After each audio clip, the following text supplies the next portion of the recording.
Because there's no preparation like no preparation, right? Preparation is for the weak.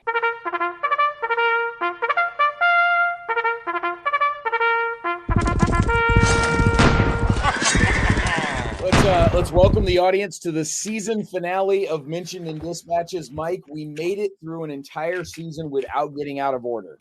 Why is that? What did we do wrong? I'm not 100% sure. I don't know, but it's probably Brant's fault. Assuredly, it's Brant's fault. That's a guarantee.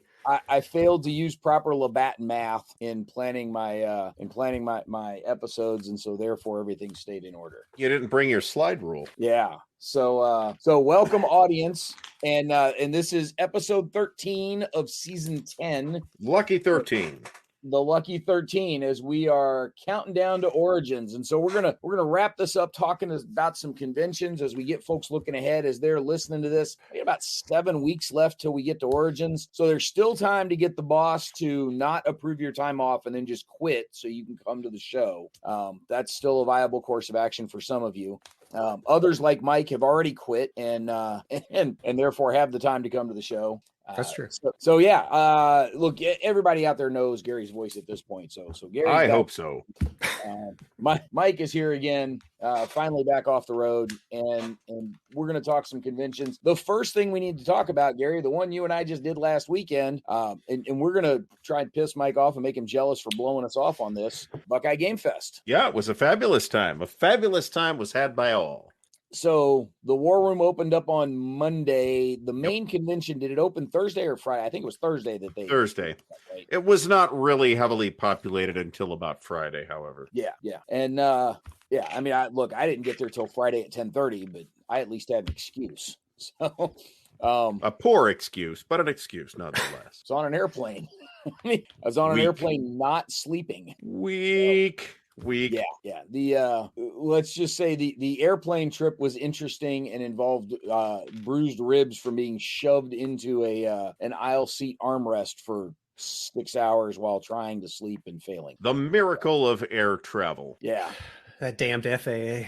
Yeah, those bastards. You know, if only they had some competent administrators, the place wouldn't have gone to hell. So or some decent engineers employed with them, yeah. Or that. All right, so Ludicrous. Gary, War Room at Buckeye Game Fest. The original plan was 3 tables of Labatt. By the time I got there were only 2. What happened?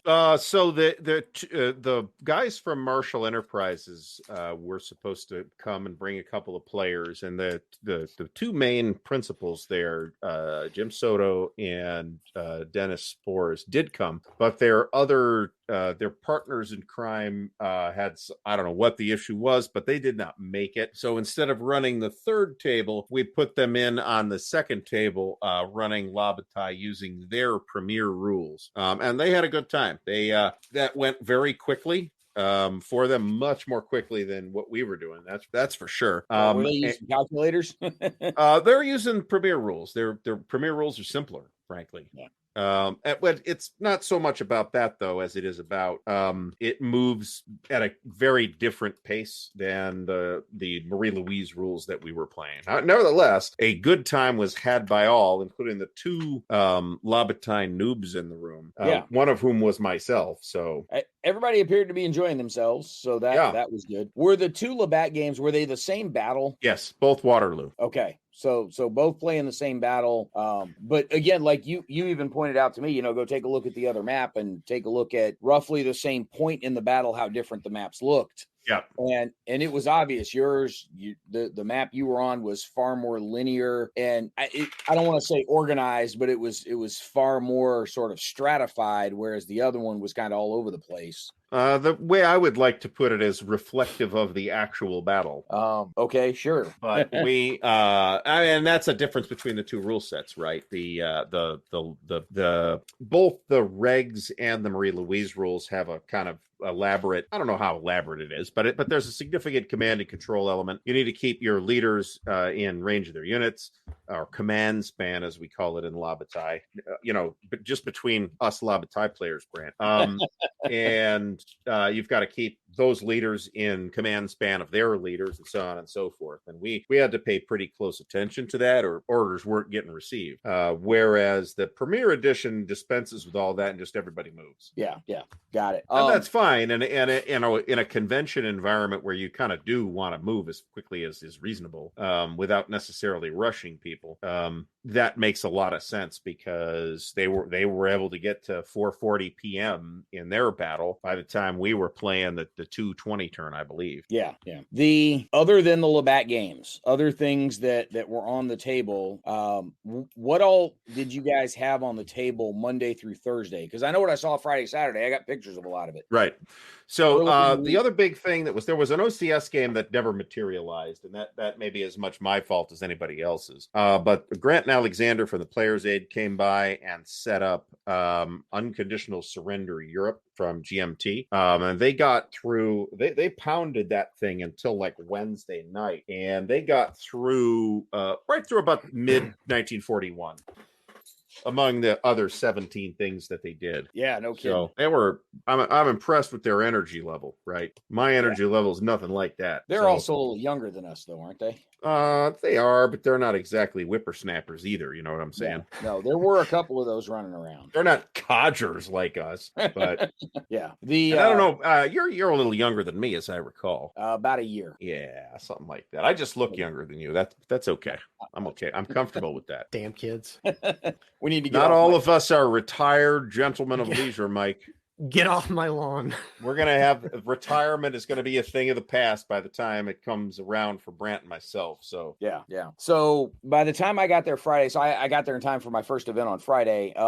When I got there, David Thompson had Sniper Elite going on one table. There was a Commands and Colors game that had broken out. The Players Aid guys had I think they were setting up the Battleground Minis game. Or was that on Saturday when I got in there? They play it Saturday or Friday? I don't remember. It all sort of blurs. Yeah, I want to say that was Friday night that they set that up. That's my recollection. Okay, so they were playing. It must have been Friday night because I was gone by about 3 p.m. on Saturday. Yeah.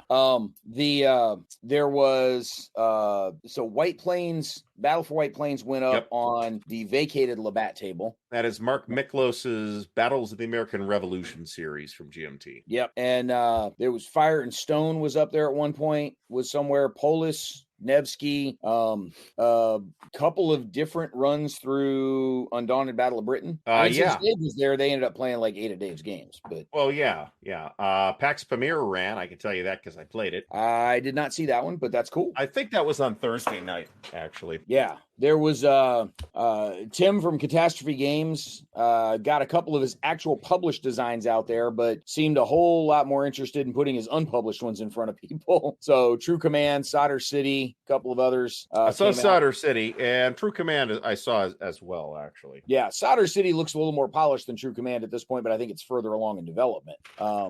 Also from Catastrophe, I did see Zermatt getting played when I got there on Friday. Zermatt was in progress. Fall Blau, Tim and Dave were actually playing. That's true. And then, of course, Blue Panther was there. Yep. Starting on when they actually got there on Wednesday night, if I'm not mistaken. I'll take your word for it. I was in Reno. Yes. Man, I missed Blue Panther. Damn it. Did you get it on the Saturday flash sale?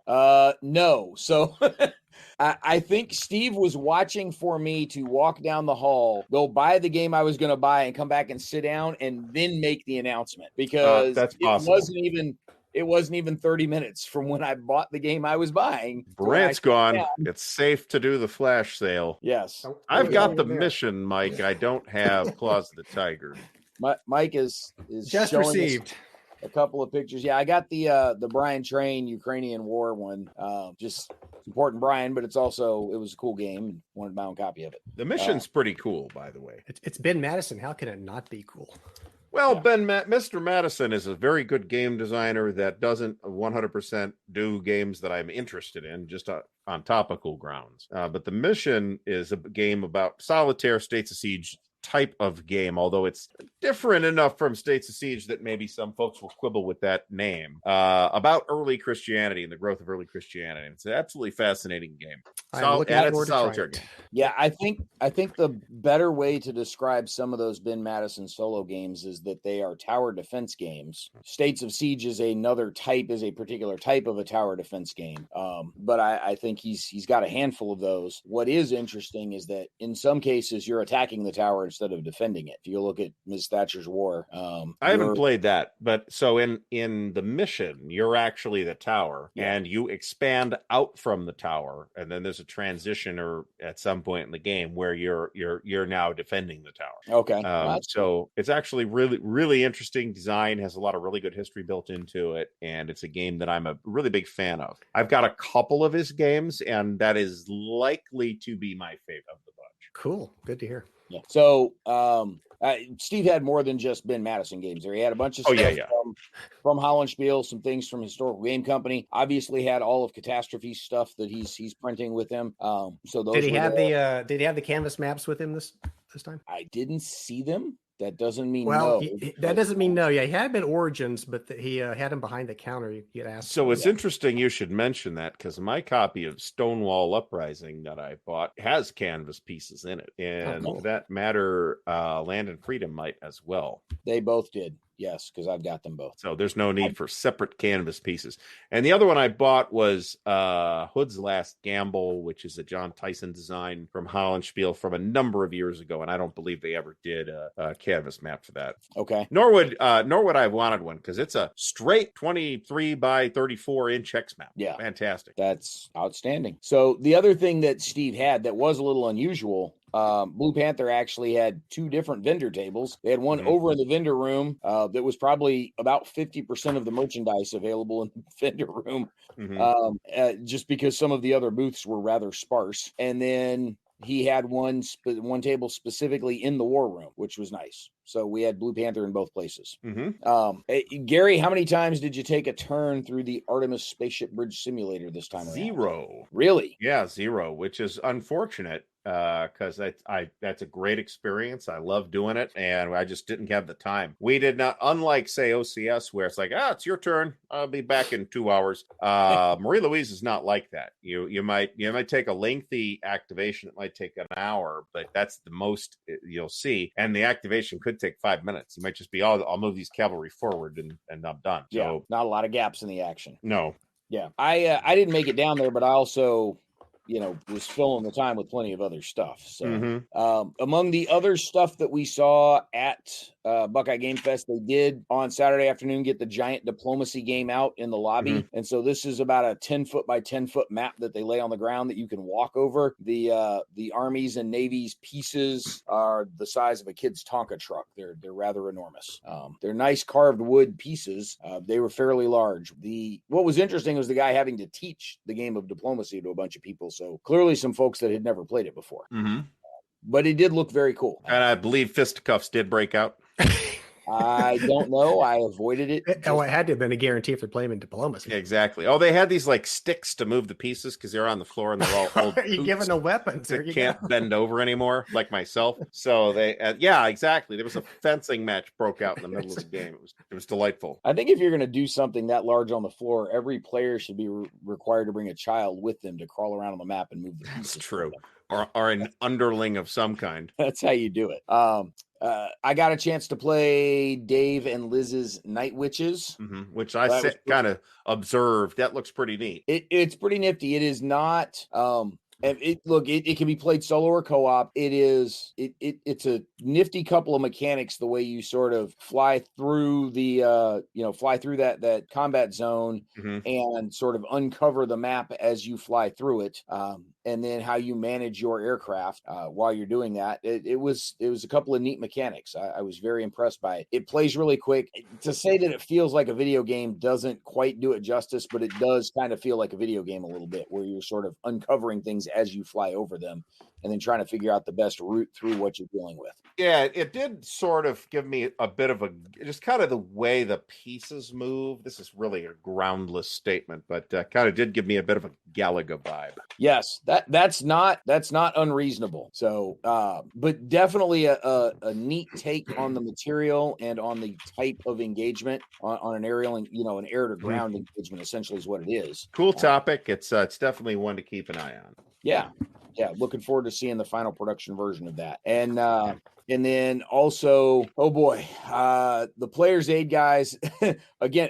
What was the nonstop with those guys? Games? What's that? Was the final count 17 games? I think. Oh, I don't know, but I mean, they played a lot of different stuff. They probably put 15 hours into Unconditional Surrender, and then they played some miniatures game, and they played D&D for like 6 hours. I'm sure they clocked some time in Artemis. So it was on the one hand nice to see them actually like go to a convention and enjoy themselves, because they're like big convention experiences, run, get this interview right. So it's great that they could come and just kind of kick back and play games at Buckeye Game Fest. And the thing about Grant and Alexander is the whole time they're there at Buckeye Game Fest playing games, they're still uploading videos and posting videos. It's like their stuff gets it scheduled months in advance, though. It must. I don't think they ever sleep. No, that's quite. Yeah, I mean, I didn't see any sleeping happen. No sleeping was seen. They may be robots. They may not be human. We need to check them for their humanity. They could be. They could be pod people of some kind. People. I like that. So the D&D reference, they were playing the Nations and Cannons role-playing game, which is the American Revolution using the 5th edition D&D rules. Which I literally had never heard of. So yeah, that's because you weren't watching our site last week while you were at Buckeye Game Fest, when we had both an interview with the designer show up on Monday and a podcast with him show up on Friday. Yeah, I was busy killing Hanoverians at that time. Sorry. Yes, you're forgiven. I was pointing out that you were decisively engaged. I was decisively engaged. So this week you don't have any excuses. You got nothing else going on. You can go check it out. Oh, nothing else is going on.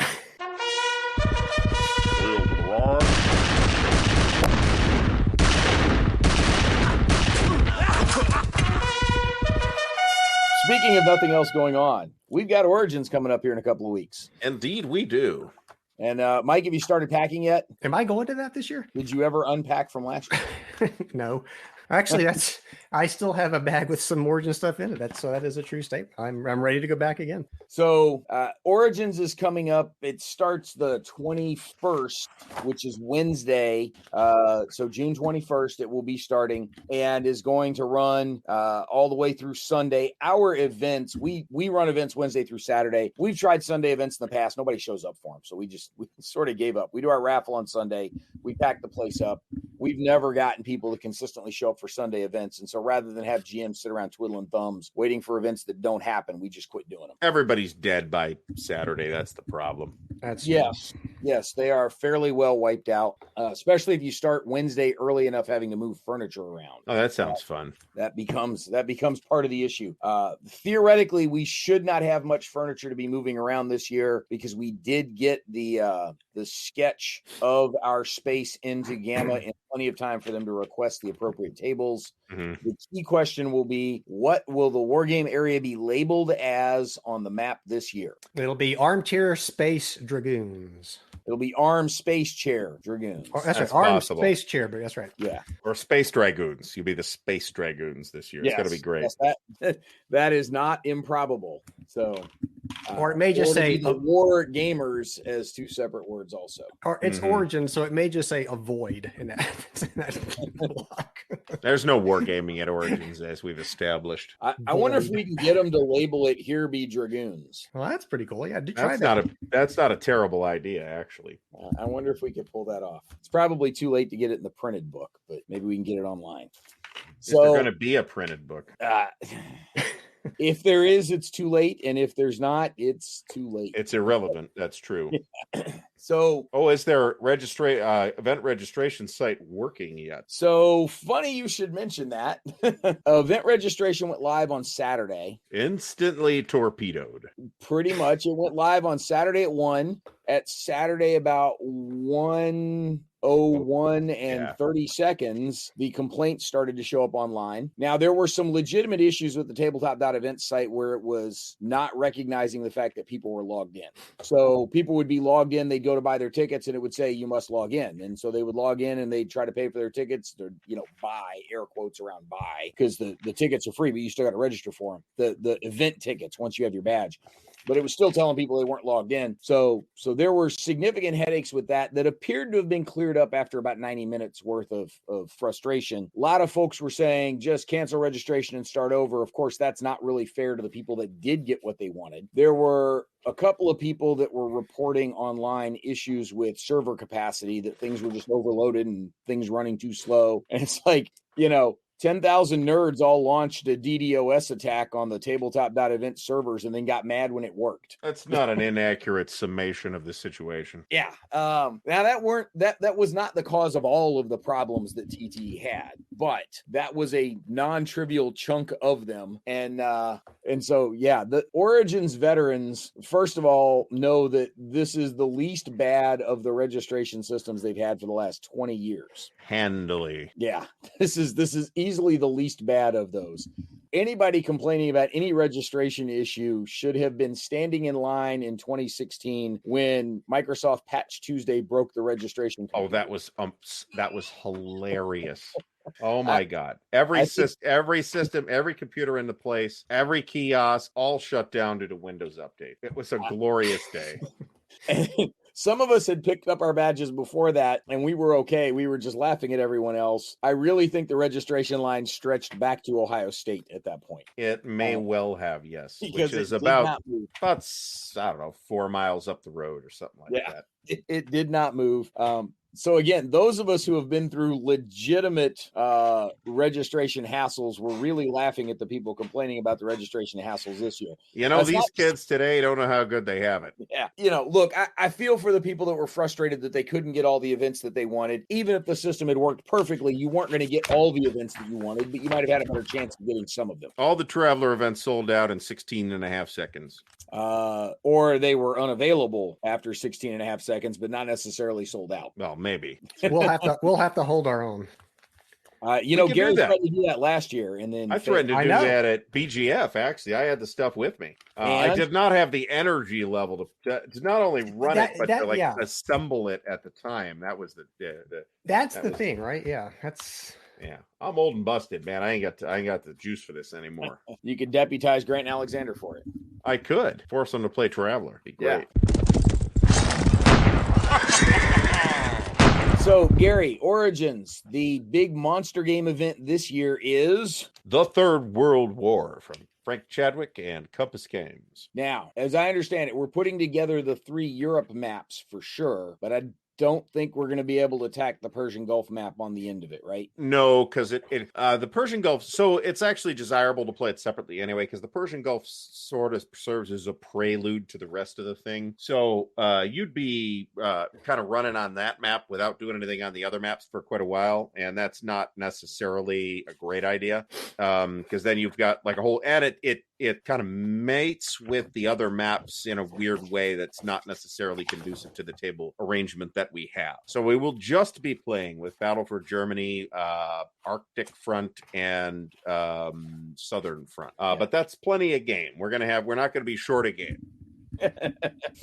And so setup starts Wednesday noon, wraps up around Wednesday midnight is when you'll be done setting up. Setup starts whenever Lee and I get there and ends whenever we're done setting it up. So I got to go drive off to the hotel in glorious Grove City, which, by the way, is sold out due to Origins. Wow. And check in by 11. So that should be plenty of time. It doesn't take that long to set up. Well, it'll take us an hour to set it up. That many Origins people in the hotel with you, you should probably be able to bum a ride ride over to the convention center. In Grove City. Yeah, I got to figure out how I'm getting I got to figure out car arrangements because we're down to one cart. So that is a thing that's got to be figured out. Yeah.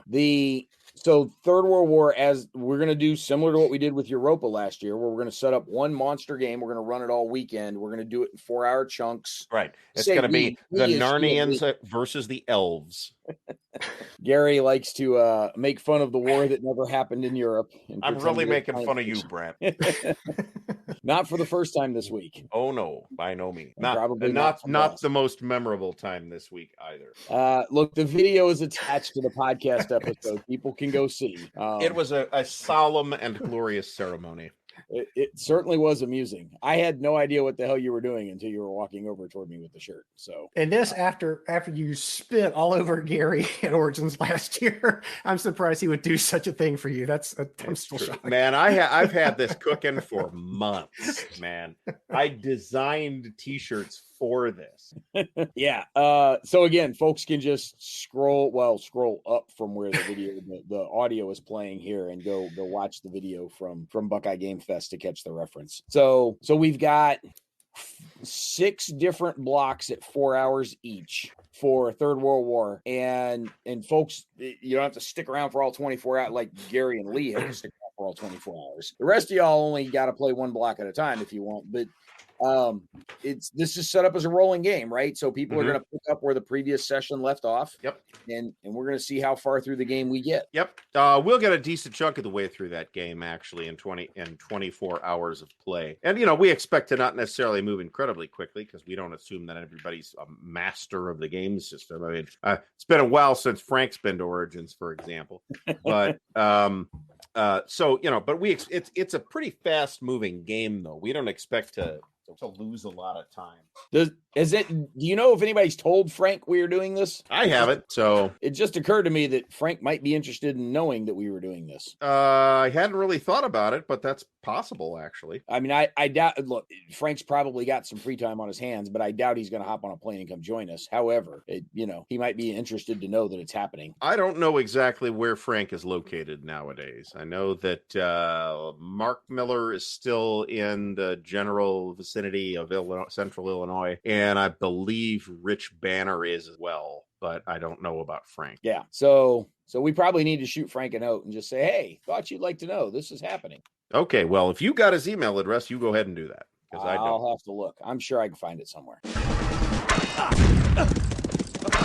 Other big events that we have going on.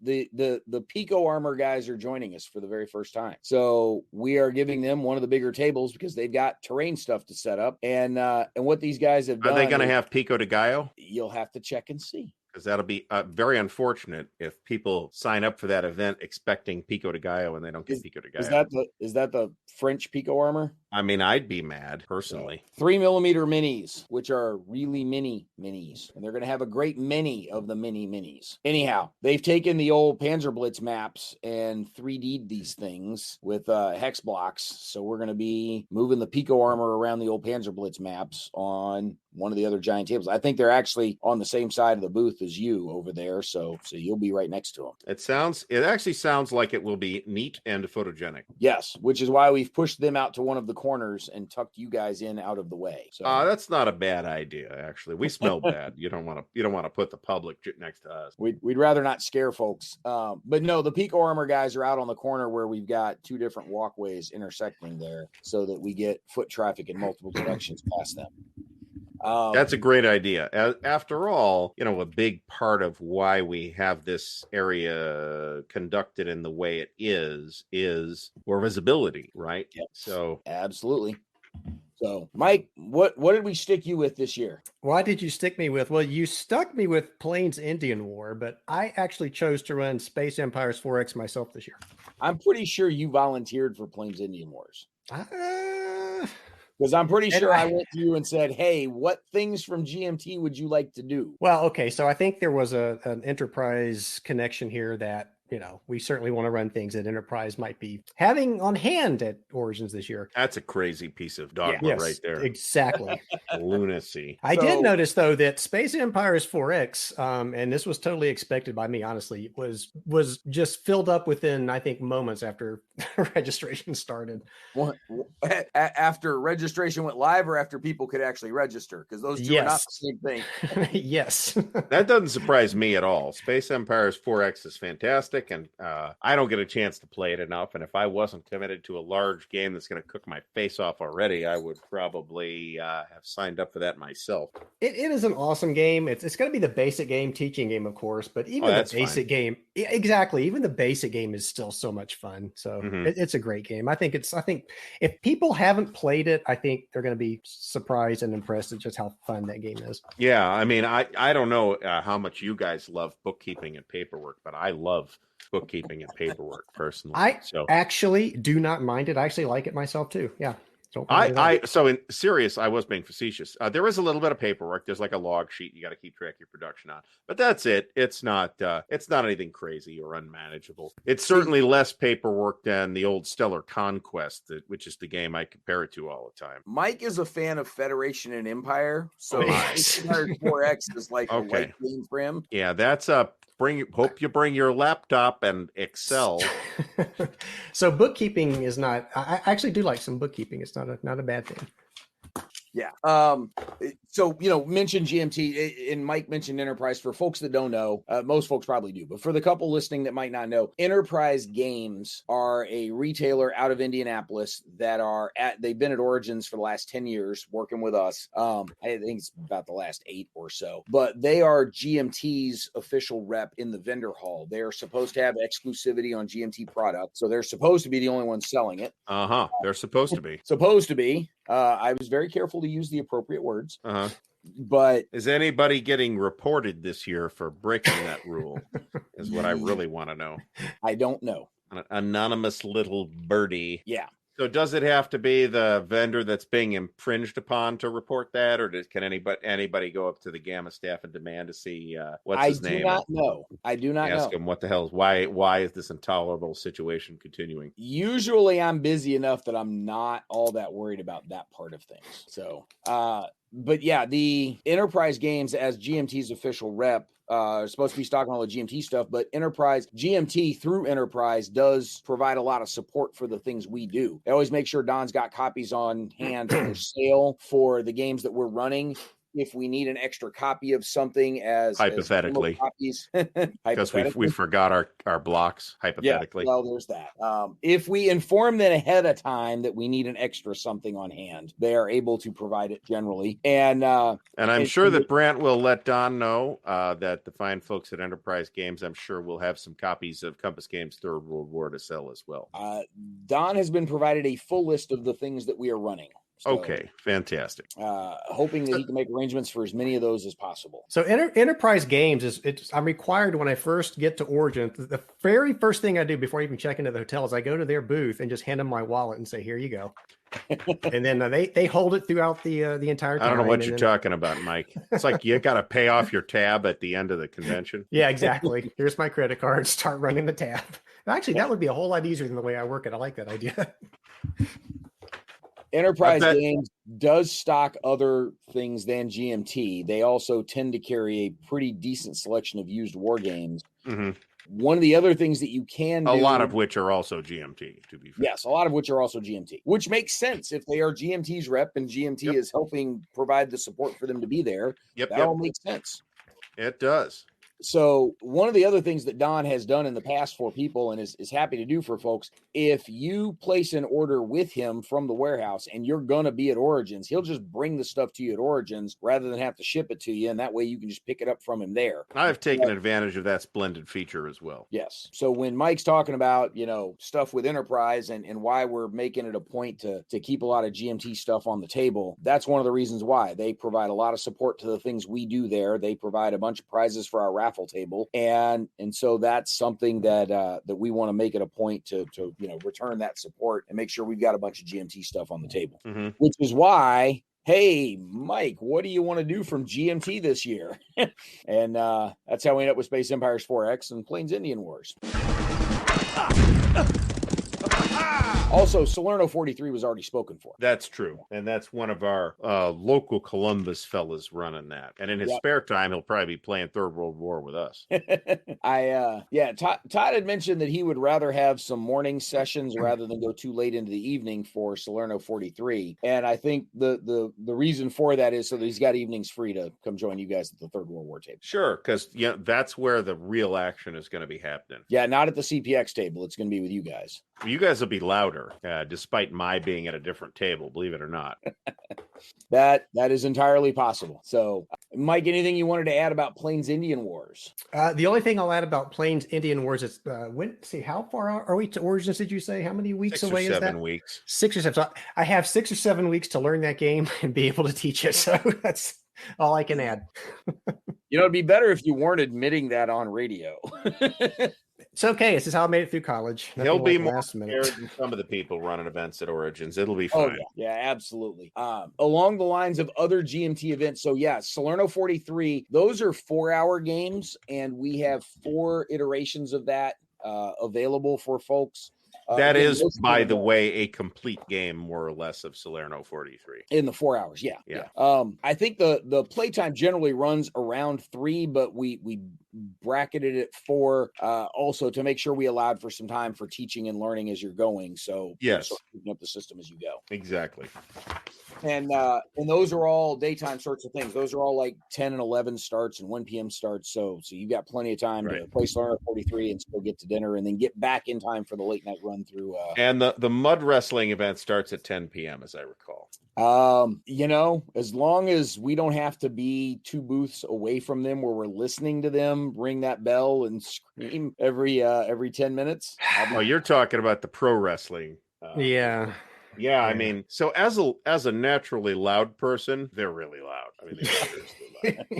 I mean, I actually was thinking of going over to that booth last year and saying, "Hey, do you guys have like an application or something I could fill out?" There was the one dude that had microphones and speakers, but the one dude had his microphone and his actual voice was louder than what he was being.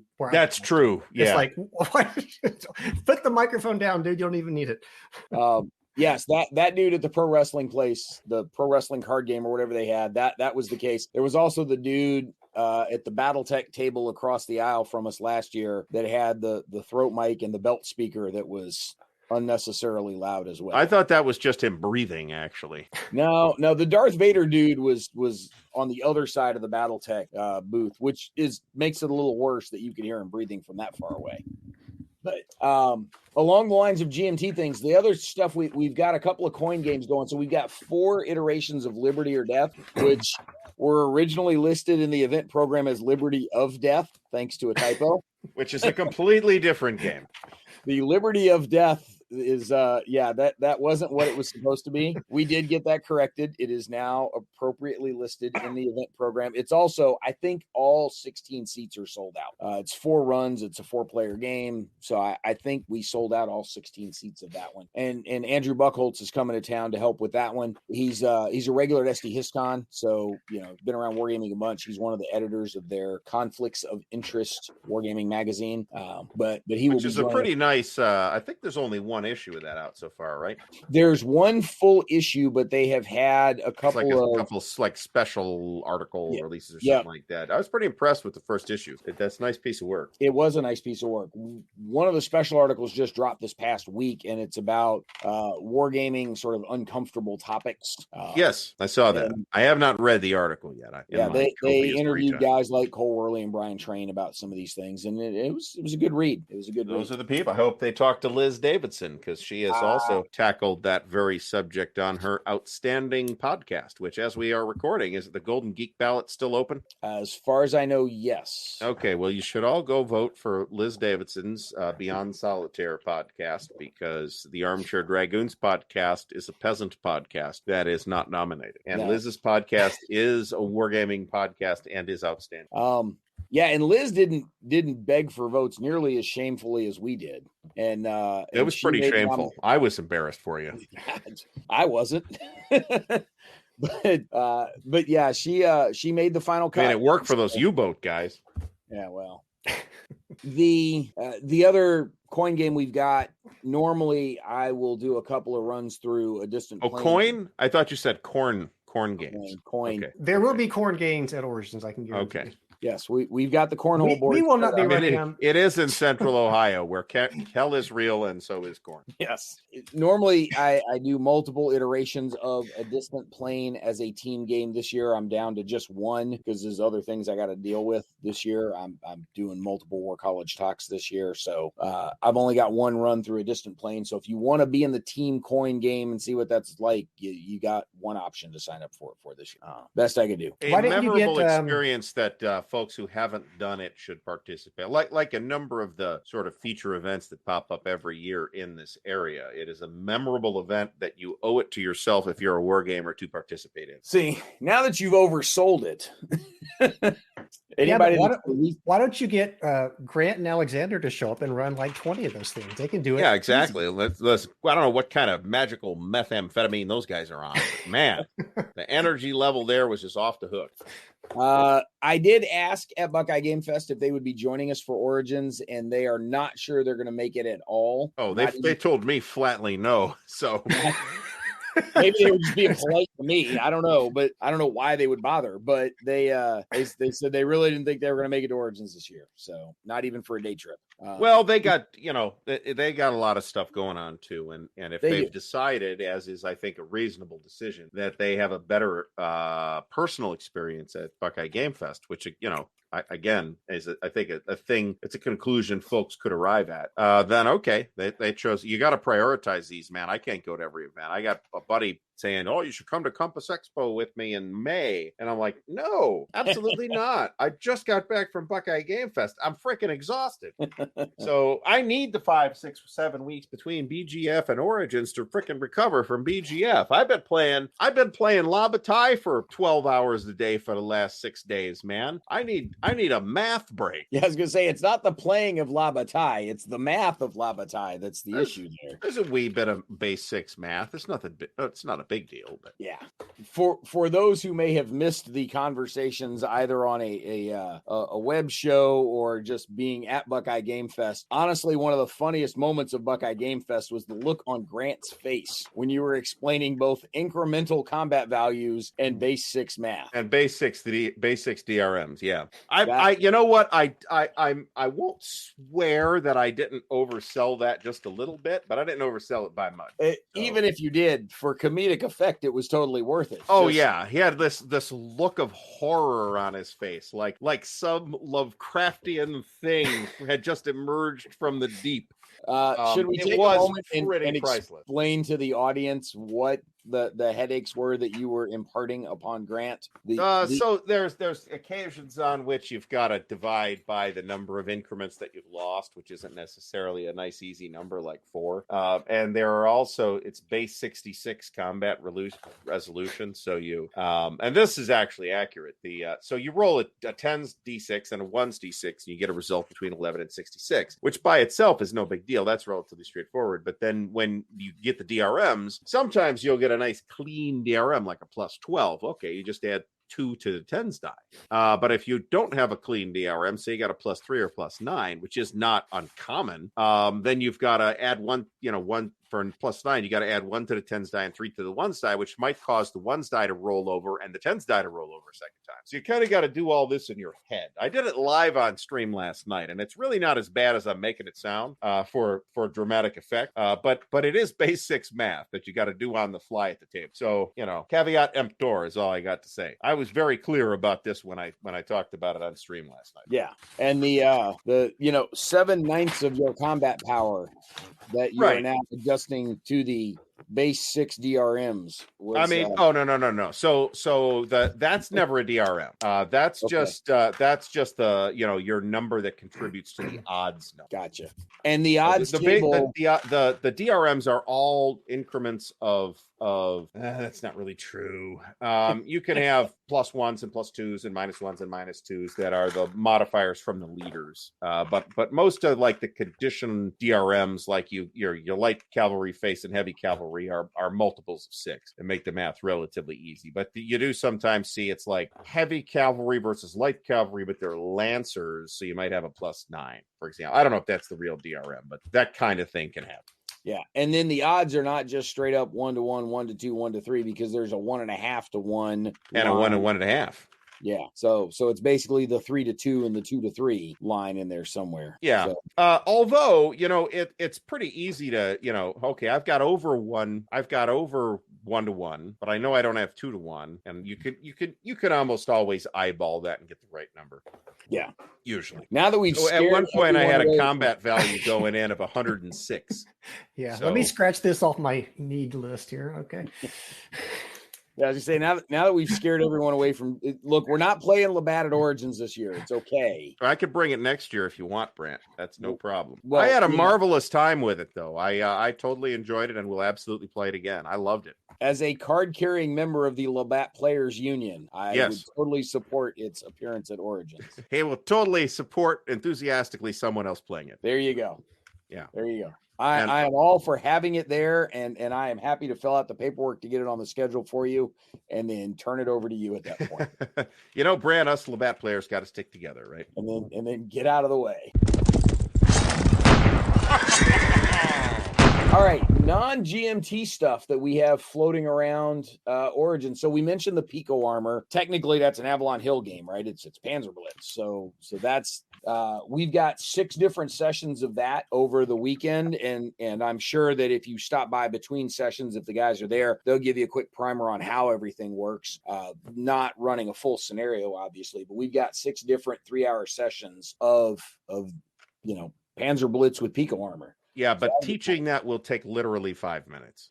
Up until the point that you're having to explain the line of sight rules, and then that could take an infinite number of minutes, depending on how many recursions of discontinuity you want to explore. There's literally like 4 pages of rules in that game. Yes, but the line of sight rules have been maddeningly inconsistent since 1971. Well, I agree with that, but it's still it's not a difficult game. It's easier than SCS, for example. Yes, and usually, do you know what scenario they're doing? Actually, I do not know. I don't think it's just one scenario. I think they've got a couple of different ones prepped that you'd be able to do. Because if they're doing East Front, this is why that wasn't considered a big deal back in 1971. Because it's East Front, there's no terrain on the map anyway. Yeah. Well, and the other thing with the Pico armor guys, the way they're doing this, because they've 3D'd the maps, the line of sight is literally get out your ruler and check, because there will be a hill in the way if you can't actually see your target. So there will be a physical hill in the way, should it be relevant. Here comes the 10th season of the Armchair Dragoons podcast, mentioned in dispatches. Let's thank all of our Patreon supporters who pledged at the top level. A huge thank you to Stagger Wing, Martok, Patrick Garrity, Fred and his dog, Mike Quigley, Joseph Knorr, Treb Corey, Robert, Patrick Mullen, Kevin Bertram, Chet Bell, and Hellcat6 for their support of the Armchair Dragoons and helping us to bring you the best strategy gaming content on the web. You too can sign up as a Patreon supporter at patreon.com/armchairdragoons. So among the other folks we've got at the Wargame HQ, the Fort Circle guys are going to be there. So what we did last year was we sort of set aside a table for a publisher when we had a couple of particular publishers that were going to do a bunch of events with us. We gave them a whole table themselves. So, we gave Catastrophe a whole table themselves, and Kevin's going to be there with Fort Circle Games again this year, and they've got a whole table. And so they've got a bunch of stuff on there. We've got Shores of Tripoli is going to have 3 iterations there. The sister game to Shores of Tripoli, Mike, we've got Halls of Montezuma. It's not even in print yet, but here it comes. So be a good chance to see it. It's all kinds of Marine love. I'm trying to figure out what the love for the Marines is, but they got cool uniforms, right? There you go. So, interesting thing about Halls of Montezuma. So Shores of Tripoli, obviously, like they're North Africa, the U.S. versus the pirates in the Napoleonic era. Halls of Montezuma, Mexican-American War. There's a co-designer who is actually Mexican-American. So sort of broadening the base there a little bit. So I'm interested to see how that shakes out for the system. We got to check your schedule, see if you can check out either of those around the. If I have time, perhaps. Yeah, they Fort Circle did pretty good last time at Origins. Their events were very popular, so it's good to see they have this much scheduled for this upcoming Origins. Yeah. The events were really popular. Unfortunately, Kevin had a family thing come up and had to leave a little early from Origins last year, but we were able to cover the events with other GMs, so we were still able to get the events done. So you're right, though, the events were pretty popular. The biggie, so we've got 6 iterations of votes for women that are going to be spread across the entire convention, and these were some of the first ones we had to sell out amongst the events that went live this past week. When the annual Origins DDoS attack was launched by everybody trying to register, the Votes for Women games were some of the first ones to sell out. So it'll be interesting to see how folks respond to that one as well. Looks like it's going to be pretty popular. Yeah, so, that one's had a lot of attention lately, and I'm looking forward to checking it out as well. It's interesting historical space that they're exploring, so looking forward to seeing that there. I know there were a lot of people stopping by to check it out on the table at Kevin's booth at the Gamma Expo. A lot of the retailers were coming by to ask about it. And because it's not in distribution channels, you got to order it direct from the company. A lot of people were coming by to talk to them about it. It was one of the best-selling games. I think it was the best-selling game of the month in March. It was Women's History Month, and it was the best-selling game of the month that month at the Labyrinth game store up in D.C. I'm sure part of that was the night that Tori, the designer, showed up and gave a talk about the game as well. But Women's History Month, you're in DC where politics is kind of a popular thing. It sort of blew up there. Interestingly, so look, it was a little snippet. It was like 90 seconds towards the end of the show, but it was legitimately talked about on a TV show, on a radio show. It was on Here and Now on NPR. Not a lot of historical strategy games can say that they've been covered by NPR. That's true. So that's a little bit of a feather in the cap for them there. So yeah, if the Fort Circle stuff is always gorgeous productions. The physical production is fantastic. Shores of Tripoli's won a bunch of different awards, not just some of the wargaming awards, but also I think it was New Yorker magazine or one of the more popular press magazines named it their 2-player game of the year 2 years ago. So that was pretty cool. It's a fun game. Like we had it at Buckeye Game Fest. It was one of the ones that we did. Again, fun, light game, gives you a really good sense of the history, still lets you float some ships around and blow stuff up, slinging dice. So it's a good time. It's again, Fort Circle stuff looks great on the table, so it's always going to attract some passersby catching their eye and going, what the hell is that? But then you show them the game, and they're like, oh, hey, that's pretty cool. So yeah, we got to bounce this against your schedule and see what if we can loosen the chain on your table slightly to allow you to stretch over to there. Just slightly. Maybe my table will be next to theirs, and I can just look over there. We can just pull your chair a little closer. There you go. Yeah, it's always a possibility. Looking forward to having Kevin back again this year and seeing what sort of outrageous Hawaiian shirt he has on this time around. And hopefully he'll stay for the entire event. Yes, well, that's dependent on not having a family emergency, which exactly. We don't want that for anybody. We don't want that to happen to anybody. Looking forward to having Fort Circle there with us again this year and sticking around the whole time. So that'd be great.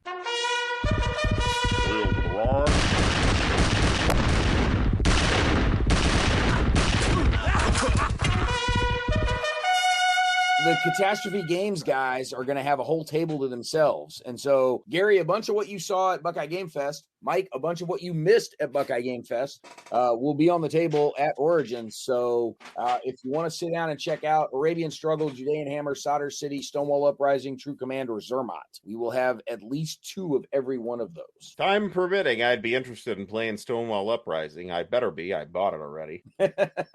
What are you doing Thursday morning at 9 o'clock? What time is our Third World War start? 10 o'clock. So. Yeah. That's what I was let me see.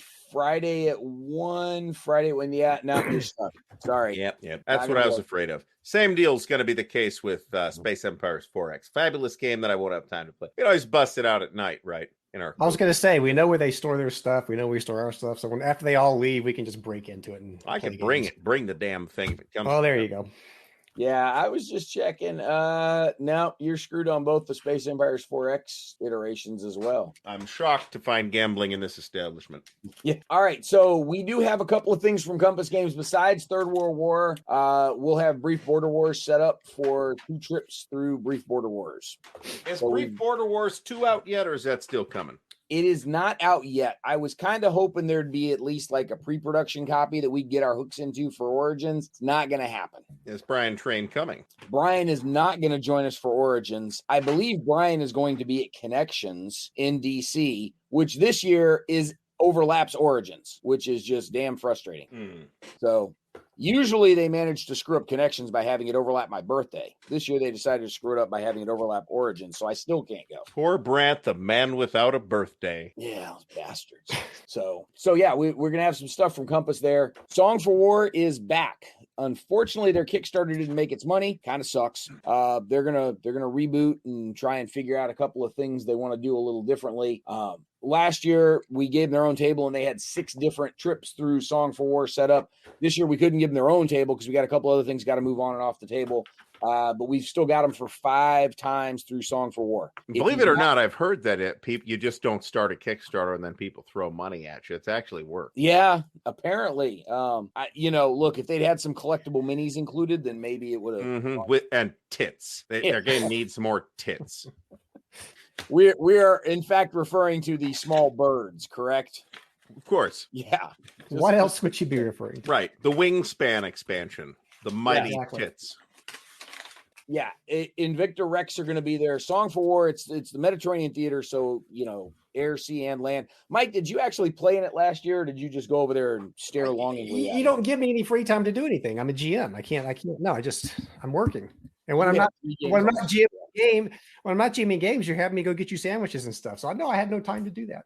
I'm bringing a couple of short filler games. I'm prepping this one now. It's called Europa Universalis: The Price of Power. So we'll knock that out at lunch over lunch. I think. Yeah, you might want to bring something that takes a little more time than that. Yeah, maybe. I mean, I could bring Case Blue. I got that covered. So have you clipped it yet? Case Blue? Yeah. Yes. Okay. Yes. How many shows did that I'm take? sorry. To whom are you speaking? How many shows did that take? That happened over the course. I kind of went in and out of it. It didn't get clipped in one contiguous session. It did take me 3 whole days, not shows, days to clip Pacific War. So I believe that. Now, do you have a backup plan? Let's get off track here for a second because that's what this podcast is all about. Do you have a plan if game companies start having everything come out pre-punched, the corners around it, there's no clipping needed? What are you going to do? What's going to be your replacement for clipping counters? I don't know why everybody asks me this question because I'm happy to see pre-rounded counters on games. I don't have to deal with it then. In that case, I can fall back on 3D designing custom 3D printed counter trays for them. Cool. So, for example, I've got the relatively new No Peace Without Honor from Compass pre-rounded counters. Nice looking game. Didn't need to clip it. But hey, I can make a custom 3D printed counter tray. I'm at the point where I'm a little short on small games to clip during the show. All I can do is get these giant monster packages out and just slowly eke away at them. Right? I've been clipping. I mean, I've clipped the Musket and Pike dual pack for about 4 shows now. Here and there, I stick other stuff in there as it shows up. But I think also triangular counters don't clip well. Yeah, I was gonna say I think that's part of what Mike is asking is what happens to the counter clipping show when the counters don't need clipping? Well, right, exactly. Nobody's really tuning in to hear the clip. I tell you what I'll do. Right? When it gets to that point, I will send you my copy of World in Flames, the Collector's Deluxe Edition with all the expansions. That'll keep you going for another couple of years. Mike, I clipped that in a couple of weeks. I gotta tell you. So if I'm into it, man, I want this thing done. Yeah, I gotta see it all. That's true. I got that whole thing. I mean, I didn't buy it all at once. I bought a collector's edition classic, and then bought the expansions in a couple of different packages. So it wasn't all showed up on the doorstep at the same time. But yeah, mine's all done, man. It's ready to play. Meticulously organized in an incredibly anal way.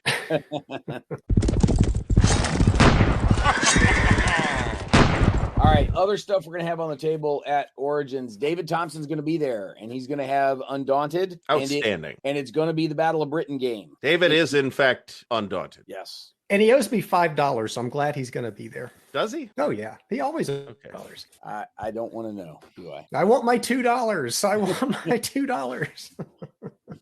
Obscure movie references, people. Now, Exactly. if you look in the Origins program for the Undaunted events, it just says Undaunted, play with the designer. We didn't specify which game because we weren't sure Battle of Britain was going to be back by the time we had to have the events submitted to Origins for the schedule. And so we went ahead and just listed it as Undaunted. If Battle of Britain wasn't going to be here, we were going to have Stalingrad instead. However, Battle of Britain's done. We're going to have it back. It'll be good. And, David is it out now, or was that a prototype David had at PGF? I think that was just like one of the promo copies, but I think it's already shipping places. I don't know if it's hit an official on sale date, but I do know it has been shipped to some places. Okay. So a lucky few have received it already. And he's bringing the GMs their free copies to Origins, right?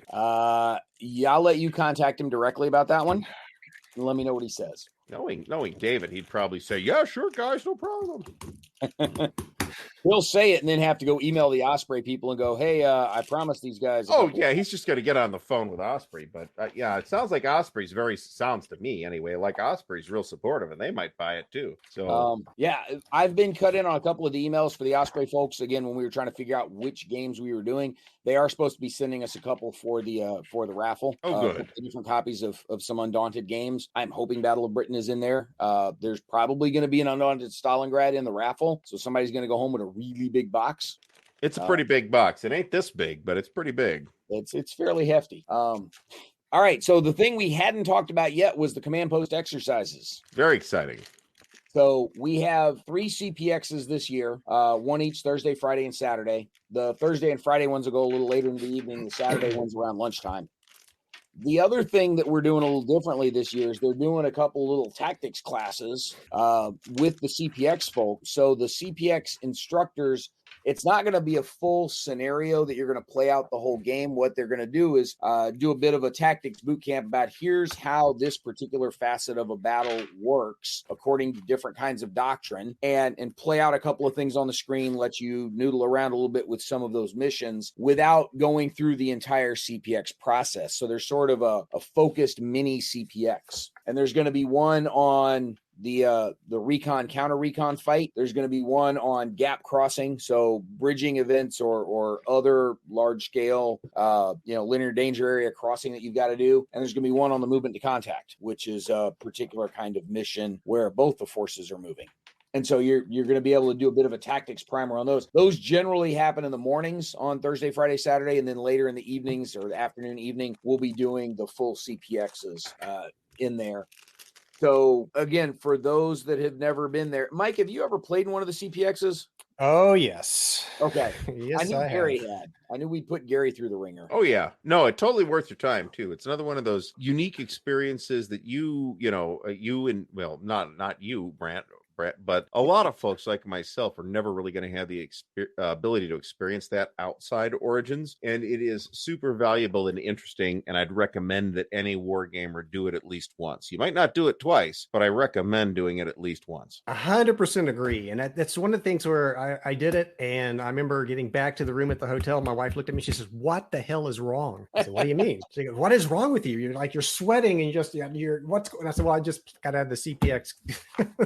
It's fairly high. It's fairly high intensity, and you are moving around. It's not like you're just sitting at a table. There's a lot of shuffling and walking from one end of the table to the other and that kind of thing. The energy level around that table is high. Mm-hmm. Now, once the mission starts, it is definitely buzzing. Now, do you know are they going to do Southern Storm? Do you know? They are planning to use Southern Storm. Okay. And so what Mike is referring to, so the CPX is command post exercise. All of the players in the event are all on the same team, and they are the people that populate a command post for a military unit. So you've got a commander and an executive officer, but you got the fires officer, the intel officer, the maneuver officer, the plans guy, the fire support guy, the log, the logistics guy, the aviation guy, whatever people you've got. We're saying guy, it could be guy, girl, doesn't matter. And we take the first hour to hour and a half where we give you a basic primer on how to properly build a military mission, what all the different parts of the order are and who's responsible for them, and how you get the information for those. And then we give you some time to actually plan and build the order based on the mission you're given.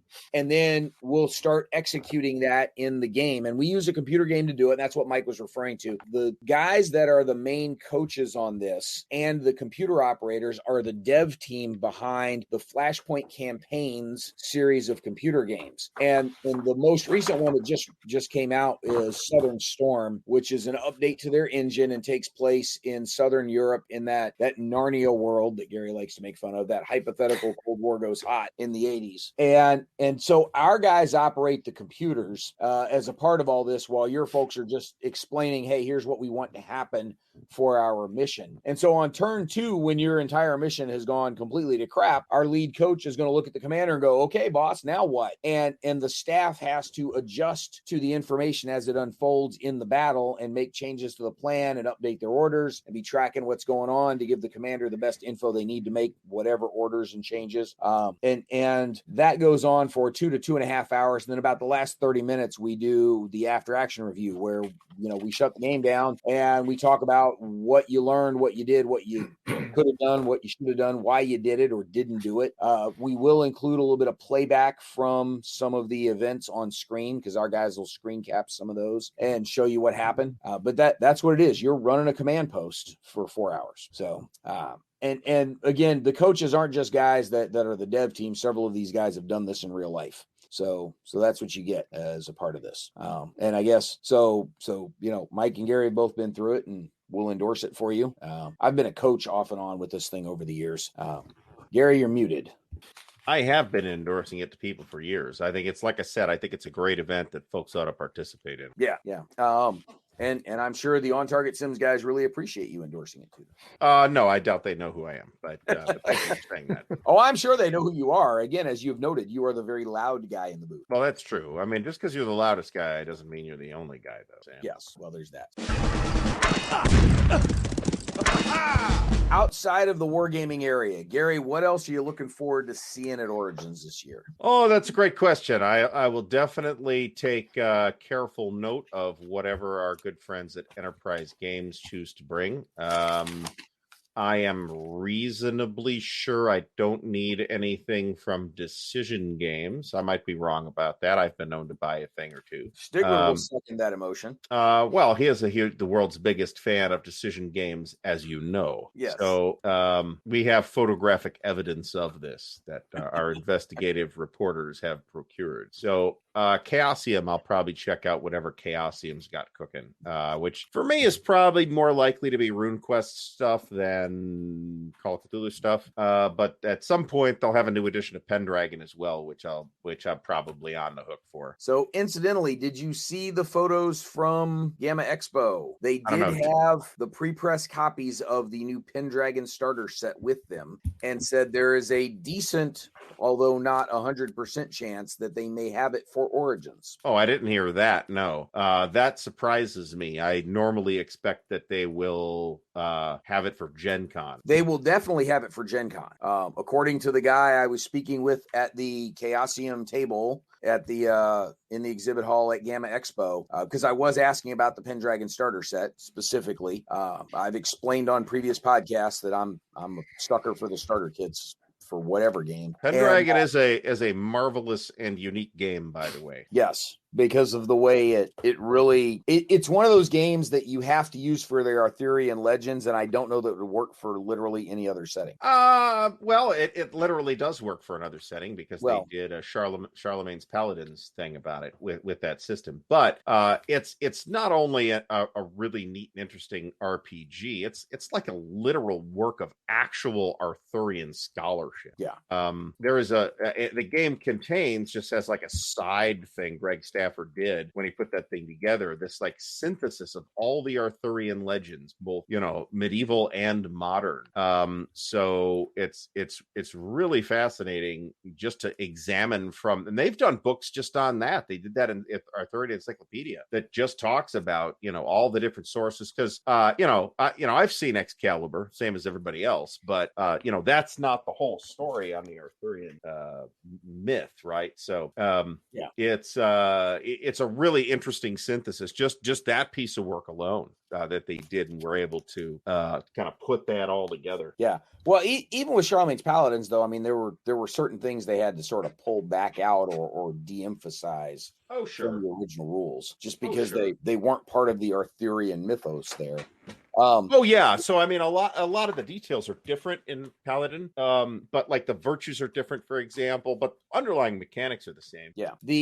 But in any event, there is a chance that the Pendragon starter set might be there for Origins. That would be cool. So if that is something of interest to you, then there you go. Well, if they have that, then they're probably the first place. They might be the first place I stop, because the Studio 2 folks tend not to run out of things. So, and that will be another place that I look. I probably, I tell myself this now, and I'm probably absolutely full of crap, that I'm going to do less shopping this year than in previous years. But, I am in all likelihood full of crap.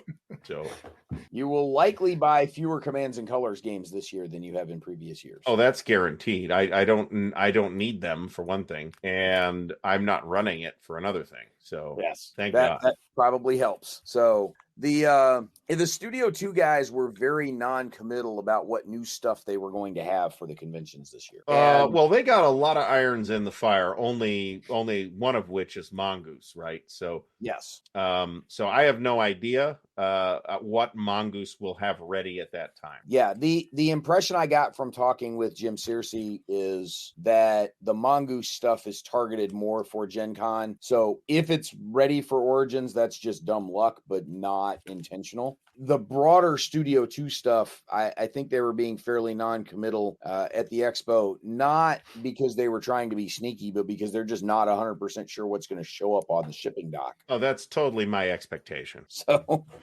that was the impression that I got. That may not be accurate. That may just be really good acting on the part of the Studio 2 guys.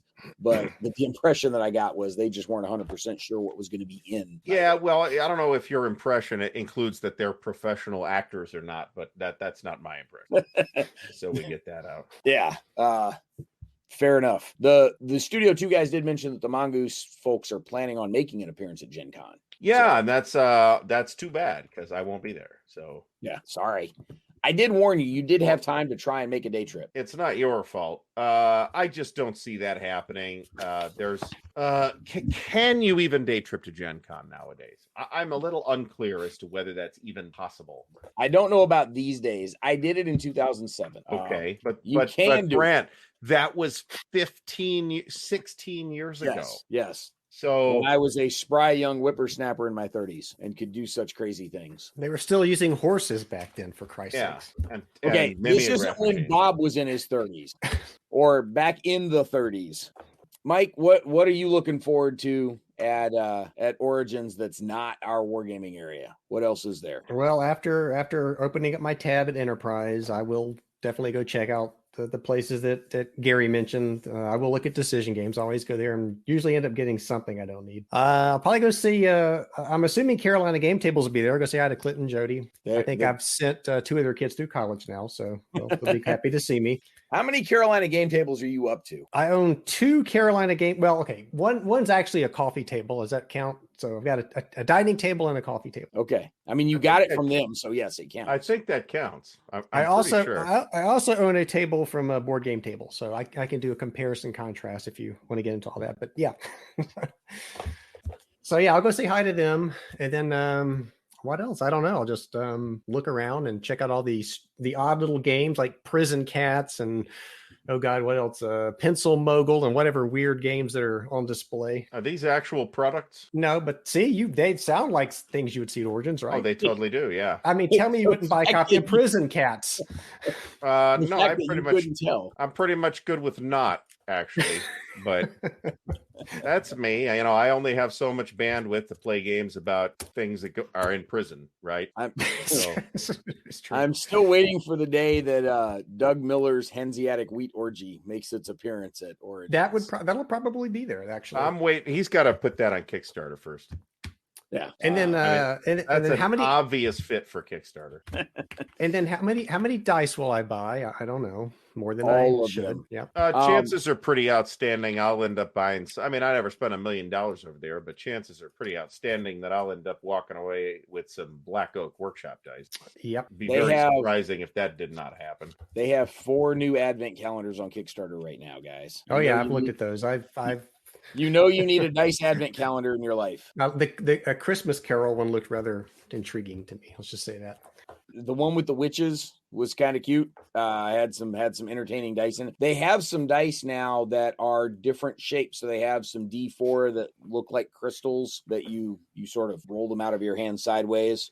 So they do have some different shapes coming. They have a D8 that's phases of the moon. Should that be relevant to whatever game you're playing? I might go for that, actually. Whatever werewolf game you've got going on. Whether it's relevant to the game or not, yeah, I'd go for that. Oh, yeah. I could absolutely find a fantasy RPG use for that. That kind of thing. I absolutely could. And their D4, it sounds like if I step on their D4, I won't puncture my foot. So yeah, one of those. These are not home defense D4s. No. There you go. So the the Black Oak guys are definitely sort of expanding some of the things that they're doing now with some of the different kinds of dice that they've got, and some of them are pretty cool. They have a few more glow in the dark kind of dice floating around now. Also, should those be of interest to you?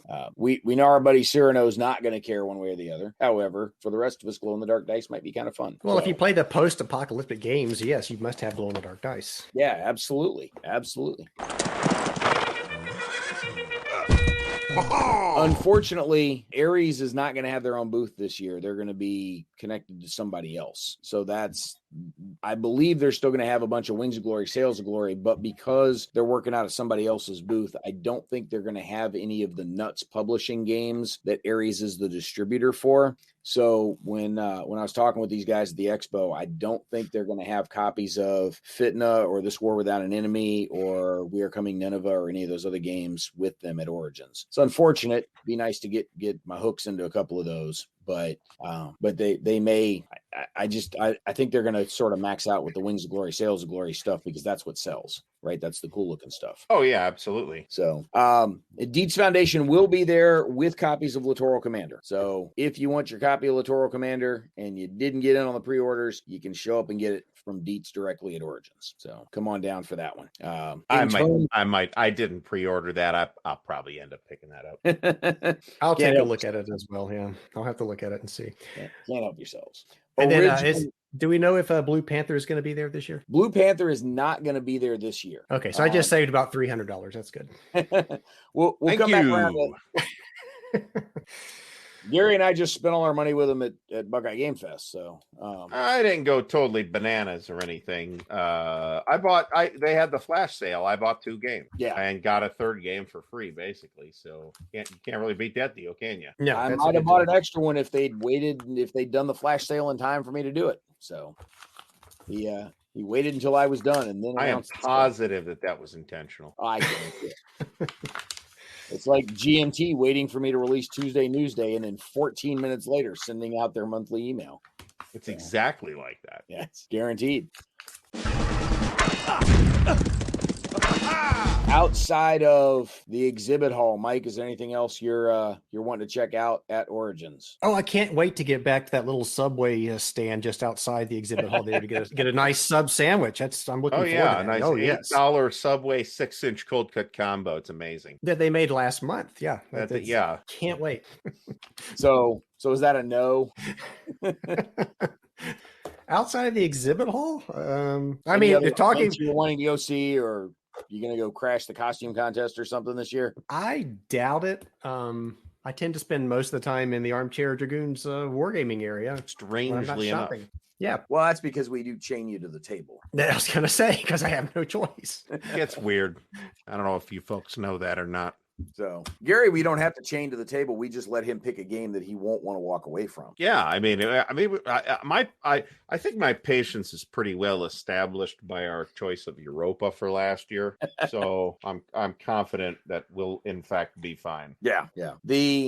One of the things I'm going to be curious to see this year is what happens with attendance, because they were breaking 20,000 up until the pandemic. And then the first one back from the pandemic was in October. Gary, as you have pointed out, there is absolutely no reasonable conclusion one can draw from an October Origins. Right. I I feel like they felt, and they could feel free to argue with me about this, but I feel like they must have felt that they had to do that because otherwise it was going to kill the whole event, right?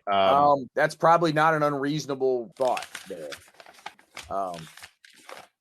Last year, I think some people still weren't completely comfortable traveling with the pandemic not fully subsiding. There's some that will make the case that it's still not fully subsided. Yep. But the combination of folks who didn't feel safe being in that big of a crowd and folks who felt safe being in that big of a crowd but didn't want to have to wear a mask for 5 days. Right. And those who felt safe and came home with COVID anyway. Yeah, there's a couple of those that I think those things helped suppress Origins attendance some last year. And this is not to say that either of those groups was right or wrong, but I think that helped suppress Origins attendance last year. This year, there's no mask or vaccination requirements as a part of attending Origins. So I think the folks for whom that was a political hill to die on have had that hill removed so that they don't have to worry about that piece. But I think we're far enough past the worst of the pandemic, and there are enough booster shots out there these days that some folks that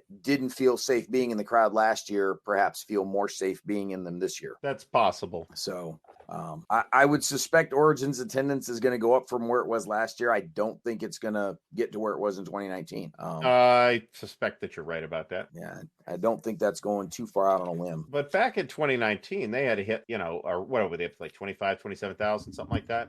I mean, don't know that it was that high, but whatever it was over 20. But it was real high, right? So it was over 20, and the magical Google box says 2019 was 20,642. It's a lot of people. It is a lot of people. It is a lot of people. I'm looking to see the years right around that one way or the other.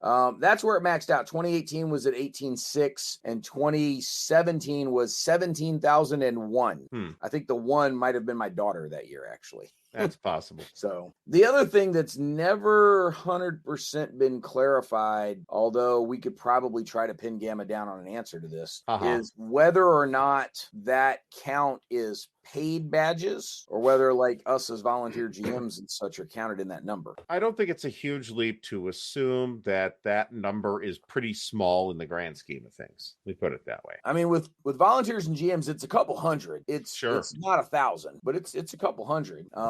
But I've never had a firm answer one way or the other. So I've also never really pressed them on it, to be fair. But well, Gamma's all about transparency, as you know. So. Yeah, sure. They're getting better, but I think there's still certain things they feel uncomfortable sharing. Okay, I agree. For whatever reasons, right? I imagine there's a couple of things that they're probably legally concerned about sharing. I don't doubt that there are things that they shouldn't share. Actually, I think that's a reasonable statement to make. Mike, are you like shuffling through Antarctic exploration maps or something? Nope. Just rule books. I'm looking at rule books. He's packing for Origins, Brant. That's right. I got to get my Plains Indian Wars. He got to get packed now. Okay. No. If you're packing Plains Indian Wars away for Origins now, after having previously admitted to needing to learn the game, we've got concerns. There are issues here. All right, as we wrap this up, looking forward to Origins and any other convention stuff coming up this summer. Mike, outside of Origins, any other convention stuff or gaming plans for the rest of the summer before the podcast reconvenes in September? Conventions? I don't believe so. No conventions, just Origins. Dude's retired and he goes to one convention over the summer. I know. What's the matter with this guy, Gary? I don't know. Yeah. Something's got to give. All right, Gary, other than Origins, obviously not Compass Expo in May, but other than Origins, you can try to make WBC this year? So it is a possibility. I mean, you live like 2 but hours by closer. no means a certainty that I may day trip WBC. That is possible. Don't you live like 2 hours closer to it these days? Oh, I'm probably less than 2 hours away. Yeah. And well, it's not that though. It's that our sort of summer vacation itinerary may have changed. And if that proves to be the case, then a day trip out to WBC becomes possible, because that revised summer vacation could happen whenever. It doesn't have to happen for a specific event. So gotcha. All right. And so, but no Gen Con. It seems damn unlikely. And no CSW Expo, because who the hell wants to go to Arizona in July? No, I think it's in August. I think it's in August now, which isn't better. And Arizona. Well, right. But it's just a really expensive location. The Arizona location, flying into Phoenix, is expensive. The hotel is quite expensive. It is comparable to the Hyatt if you're splitting and unlike in Ohio, where it's pretty unusual for a hotel to increase the room rate if you add a second person. That hotel does. It's still cheaper per person, but it's I think it seems damn unlikely. Let me put it that way. I'd be delighted to go at some point, but it ain't happening this year. So yeah. I can guarantee that, because I don't have the extra $3,000 to spend to go. Yeah, no kidding. And that's probably a high estimate, but it's not a double estimate. It's like not a unrealistic. Yeah, it's like a $2,000 trip from Ohio. Yeah. So I would like to make either WBC or Historicon one year, just because I've never been to either. Historicon doesn't interest me at all. It's mostly miniatures, and I don't do that. So yeah, so I would go. I'd want to play in a game or two, just to be able to play in a game or two and not have to like do all the arts and crafts myself. I think Historicon, for the visual spectacle of it all, I think would be a lot of fun. Oh, I think it's probably cool to look at. Where is it again? So it had been in Northern Virginia for a while, but I think it's moved back to Pennsylvania. Is it in Lancaster? Yeah, I mean, there's three of us sitting in front of computers, and we didn't bother to like look. I block all miniatures related websites, Brant, for self-preservation purposes, so you understand. Yeah, fair enough. All right, so HMGS, what do we got here? .org. Historicon Lancaster. They're going to be back in Lancaster this year. Okay, is it that super shitty hotel in Lancaster that the Lancaster County Convention Center? So they're going to be using the convention center. Okay. I do not know what sort of hotel is attached to that. And that draws what, like 18, 20 people, something like that? I think the total number of years alive of the attendees is somewhere in the 7 figures. I don't doubt that. It's actually a large event. A lot of people do go. It's a couple thousand people. I'm teasing. Yeah, it's like 3 or 4 or 5,000 or something like that. Yeah, I don't think they hit 5 figures. I mean, in age. That's a thing to remember for board war gamers is we are the minority even over here. So if you search for hashtag wargaming on Twitter, look at what you get. It's reflective of the people that are the complexion of the people that associate with that term. Yeah. So. Yeah. Unless we want to be considered, unless we want to be kicked out of the miniatures community, we better watch our step. Look, what's the worst they can do to you, right? They could put me in charge of something else. Actually, is the literal worst they could do to me right now, Brent. Shut my mouth off. Now I'm in charge. This sucks. I'm perfectly happy to let you run the wargaming program at Origins next Absolutely year. Not. That'll be an absolute no-show. It'll be a big blank space in the middle of the exhibit hall as I wander around the dealer's room, spending all the sweet, sweet money that flows to that space. Yeah. Okay, so last thing here, Mike, you had mentioned Blue Panther at Origins. They are not going to be back this year. However, in the conversation I had with Steve at Buckeye Game Fest, if we can work with the Gamma guys about possibly getting some vendors co-located with us in the gaming area again, Steve would be interested in being one of those. Now, that is probably good for Steve and bad for you because he's that much closer for you to spend money with him. But it is not beyond the pale that if Origins is willing to work with us about co-locating a couple of vendors and he is able to be one of those, there's a chance they could come back. Well, that would be good. I actually have, I usually get a hotel room there, so he could store a lot of his stock, in the room before he actually sets up in the exhibit hall there. So, and he's very slipshod at inventory. So, yeah, I'll let you talk to Steve about that one. Let me know how that goes. Get back. I need to talk to Steve. I need to do a road trip down and see Steve. We talked about that at Origins the last time he was there. I think I need to do that. I think he's in Michigan. Perfectly happy to let you. No, he's in Tennessee now. Oh, right. Yeah, I remember from all those times they shipped me stuff. Yeah, he's relocated to Murfreesboro, Tennessee. Murfreesboro, Tennessee, site of the Battle. Nearby the Battle of Stones River. Anyway, I'll just hop in the car and drive down there and see him. Yeah.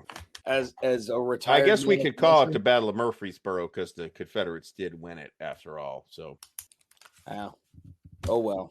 Do I have a battle with that on my own? Parting shots, Mike. Any final thoughts on Origins or the podcast season as a whole this time around? I can't believe the podcast season is over. It seems shocking. Yeah, what's this podcast season run? Like a week and a half? Yeah, something like that. I don't remember agreeing to be on this show either, to be honest. I might have. I don't remember. We've got your contract. Where did it go? Yeah. It's over here. It's signed by Satan himself. Yes. Well, it's not signed, but we have it. Jim Ozarski. It was never signed. Santa, one or the other. It's a little tough to make it out. Look, we do a spring season and a fall season. We run a dozen plus or minus episodes. This time we happen to end up at 13 episodes is where it landed. We've gone as high as 15 and as low as 8 over. And when will this episode be broadcast, Brant? About 3 days from now. I get to rush through the editing of this. So the 5th of May. Yeah, you told me that. This coming Friday is. You told me that. The Cinco de Mayo celebrations. Brant, if you would have told us that, we'd have all worn sombreros. Yeah, and I'm just going to say, I'm just going to say that the two guys that edit video don't want to hear anything about editing audio only podcasts. 3 days. God, if I had 3 days to edit my videos. Oh my. This will take almost half an hour from my valuable time. And 15 minutes of that is the computer does most of the work. That's right. Right. His computer overheats too. He does all the editing on his bag phone that he uses for filming. On the cell phone, yeah. As you two jabronis are making fun of the whole editing process, let me ask, how often does someone end up talking over you on your videos? Quite a bit, actually. I do a solitary. Yeah, exactly. You guys are both proving my point right now. Yeah. Wait, I stream with Dan. Okay? That's very... Okay, what that means is that you stream over Dan laughing. Not all the time. Dan talks over me all the time. I talk over him sometimes too, but that's on purpose. He doesn't even know he's talking over me. He's just like a tiny little bulldozer. Full of profanity. With occasional profanity. Occasionally I have to tell him, Dan, please don't talk about this on the show tonight. And then he proceeds to talk about it on the show. And then he went, I can't even talk about that. What's this world coming to? Dan, I don't care what it's coming to. I don't want to get demonetized again. Have the Pinkertons shown up at your door yet, Gary? And not yet. That might be them right now. The Pinkertons are on the case. It'll take them months to find me. You'll be okay with the Pinkertons. They're the Pinkertons. All right. On that note, I think we have expired for this evening. So, audience, I expired at about 9 a.m. Yeah, well, that's your own fault for being up so late last night sorting out Charlie's. So. That's right. Did we stay on topic? I don't even remember.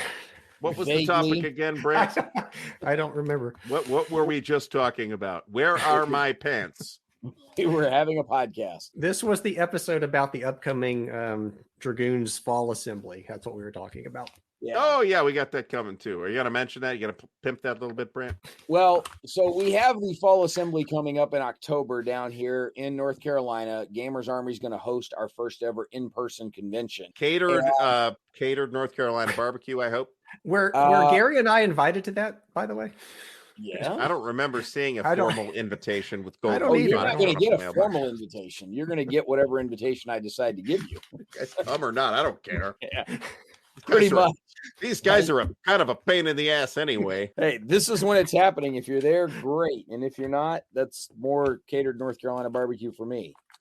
So the Gamers Army guys are giving us about half the store to take over. And so that gives us about 6-7 tables over the course of the weekend. One thing they are doing for us is they're going to open early on Sunday so we can get in there and get a full day of Sunday gaming in, because they do close a little earlier that day. So that way we don't lose too much of Sunday for some gaming. So we'll start Friday afternoon. We'll run Friday afternoon all day Saturday and then most of Sunday. Because we're in a game store, we don't really have a hotel attached to it that you can like book rooms at or anything. But it also means we're not paying for the event space. So we've got to limit the attendance because the store only holds so many people. But it is a chance for folks to make that pilgrimage that you need to make to Gamers Armory to come check it out. And to get North Carolina barbecue, which is the finest barbecue in the world, in my opinion. There is some outstanding barbecue around here. And it's just a matter of whether you want east or west of I-95 barbecue, because whether you want the vinegar base or the tomato base, we can go either way from this area of North Carolina. We can get you in either direction pretty easily. And but yeah, it's a chance to come down here and meet some folks and play some games with the Dragoons, and we'll see how this first one goes. If it goes well, then we'll look to maybe expand for next year and maybe move out of the store and move to a slightly larger location, like Gen Con. Yeah, we're gonna just like Gen Con by force and take over Gen Con. Mm-hmm. No, I'd be happy if we can just these fat old men just waddled in and said they're in charge now. I'm not sure what's going on, Pete. What should we do? Wasn't he a wargamer at one point? Oh yeah, he still is. Yeah. So, they know what we're up to. They don't care what we're up to, Brant. No, they don't. They don't give a flying rat's ass. So anyway, watch the website for the details on the fall assembly, the Dragoons fall assembly coming up. Yes, it'll be the details of the details. It is 22 October of this coming year. So that's what you want to keep an eye out for. But watch our site. That's where we'll put up the information and let folks know when registration is going to go live. Again, we've got to cap attendance at about 40 or so, just because we only have so much space in the store to work with. So it is going to be something that I hope sells out. It'd be kind of cool that there's enough demand to sell it out. Maybe I should cap attendance at 20 and it'd be more likely to sell out. Yeah, there you go. Cap attendance at 6. We sold out in 9 minutes. Yep. Yep. Brant, his wife, and 4 kids. Yeah. A couple of neighbors' kids. Great success. There will be cake. Yeah. Not barbecue flavored cake, regular cake. So I think we've certainly run our course here. Audience, thank you for sticking with us all the way through season 10 in sequence. I want to emphasize that we made it in sequence. We did not get out of order at all this season. To all the guests that we've had over the course of this season, we had Wayne show up from doing his solo wargaming. David Thompson joined us. David Heath was here. Gary's been here 2 or 3 or 4 times at this point. Mike even showed up more than once, which was nice of him. That's awesome. Yeah, Rocky was here a couple of times. So Pat Mooney joined us, so that was pretty cool. And then Chris Pramus from Green Ronin, way back at the very beginning of all this. Finally got to meet him in person at the expo. That was awesome. Yeah, he was there. So got a chance to meet him and hang out with him for a little bit. So that was kind of fun. We'll see you guys at Origins. We'll see you at the Fall Assembly. We'll see you next year at Buckeye Game Fest. They haven't announced dates for Buckeye Game Fest for next year, right? Because if they did, I didn't hear them. I think they're still trying to decide whether or not they're going to leave it in the spring or move it back to the fall. I would be, my advice would be to keep it where it is, because it is where it is, and people are starting to acclimate. They lost people when they moved, but they gained other people that could show up in the spring but couldn't show up in the fall. Now, if they move it back, they're going to lose those people again. Yes. And then the people that they lost in the fall may not come back for several years because they don't know it's in the fall yet. So, they're going to be off doing. They're not consulting me, but my advice would be they pick the time, stick with that time. You're in charge of the war room. How can they not? I am so not in charge of anything. I'm really tired of being put in charge of things, Brant, just so you know. So I'll be looking for my invitation either way. To what? Buckeye Game Fest? Yeah. Why? So you can ignore it again? Yeah. All right, fair enough. I'm going, damn it. I had hotel reservations this year. I was going. And then no. Mike was one of those guys that was going to play Love and Tie with us. Actually, that would have been. That sounds like fun. I had a great time with it. And then if you like accounting, you'll find it amazing. There's really not accounting in it actually, but if you don't mind it being a little bit mathy, I had a fabulous time. I would be delighted to play it again. Anyway, you guys look like you're having a blast, which is the whole point of all of this. Mm-hmm. So cool. Audience, come find us at Origins. Wargame HQ will be in the gaming hall. If not there, look, there's gonna be all kinds of pictures all over the website, and then look for us again to bring the podcast back in the fall. I don't know that we're gonna have a one-off podcast over the summer, but we may pop up here and there with a couple of live streams just so that Gary doesn't monopolize all of the live streaming time available over the summer. That would never happen. Gary and Dan monopolize all the live streaming time over the summer. That Dan, what a monopolizer. Yeah. He's Canadian. They monopolize. They don't mooseopolize. Never mind. All right. Thanks, audience. We'll catch you next season on the next season of Mentioning Dispatches.